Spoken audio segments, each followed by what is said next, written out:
In pursuit of 180, South Africa sauntering along nicely. It's looking like a walk in the park. Murali Kartik joins us on Cricbuzz Comm Box. It's looking rather easy for the Proteas, isn't it? Yes, absolutely. I think just the way the current batters have batted, Dussen and especially Klaasen, there's been a sense of calm after the initial 2 wickets. Ryan Rickelton looked good during his knock before one that kept low knocked him over. Look, it was never a big target, so you can always pace yourself. That is what we spoke during the mid-innings, and that's exactly what they're doing. You've got the added responsibility because there is no Aiden Markram. But having said that, England have tried, they've used Jofra Archer for 7 overs, trying to get the breakthroughs, which he has. 2 of them, he needs someone else to support him from the other end, but it's looking rather easy for South Africa at the moment.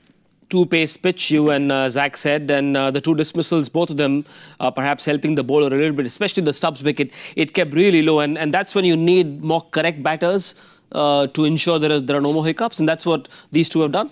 Again, we also said that when the light comes on, things can settle down. There's not too much happening now. Yep. When you look at it, Dussen and Klaasen have gone about their partnership largely untroubled. Yeah.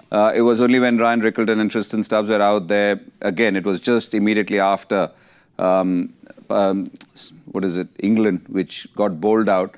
They had 11 or 12 overs. When they came back to bat, maybe a little bit of normal daylight or fading daylight. And that was the time when the wicket was still a bit sticky. But I feel things have settled down a bit now.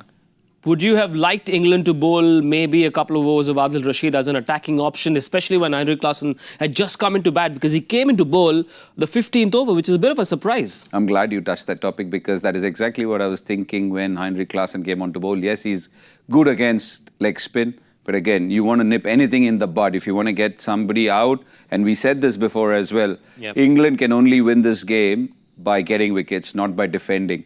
And they needed an attacking bowler like Adil Rashid to have an early crack at somebody like Klaasen. You're not going to get him after being said. Adil Rashid might still get him. That's a different point. But what are your best chances of getting a gun batter like Klaasen out when he's on not? So, yeah, just a touch surprise. And these are the kind of things which you look for from a captain, isn't it? We have been talking about this being Joss Buttler's last game. But maybe these are the kind of signs or these are the kind of tactical things which you look for from a captain.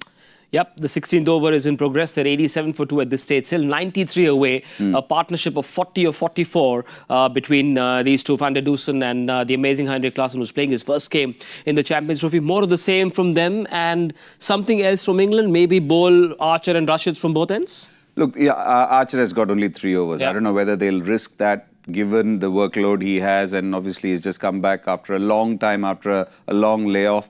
So do you want to push him through for that? Maybe give him a spell of 15-20 minutes and again ask him to finish his quota. But Adil Rashid has to continue now. And again, we keep saying the same thing, that with 99 runs or whatever, 93, whatever you mentioned, 8 wickets in hand or 7 wickets in hand, no Aiden Markram, England can only do one thing, get wickets. There's no other option. You have to get 7 wickets for whatever, 93 runs which are required. So you have to get wickets.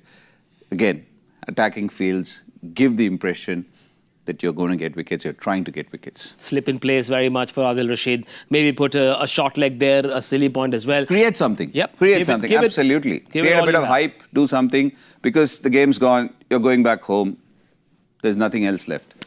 That's right. Well, at this stage, 88 for 2, 92 more needed. Before we wrap up, just a quick question. Are we coming back for Cricbuzz Comm Box at the 35 over mark, or do we see them directly on Cricbuzz Live? You know my record with all these predictions. It's only going downhill. So, look, and also we've done one more thing. Every time we finish a Comm Box, we manage getting a wicket. Ooh. We are good wicket takers at the end of Comm Box. Yeah. Hopefully not. That's my... And if Kartik has said not... That's my prayer. If he said we're not, we certainly are. Coming back on Cricbuzz Comm Box. So whether it's here or in the Cricbuzz Live studio with Zair Khan and company, do join us whenever that is at the end of this. Bye for now.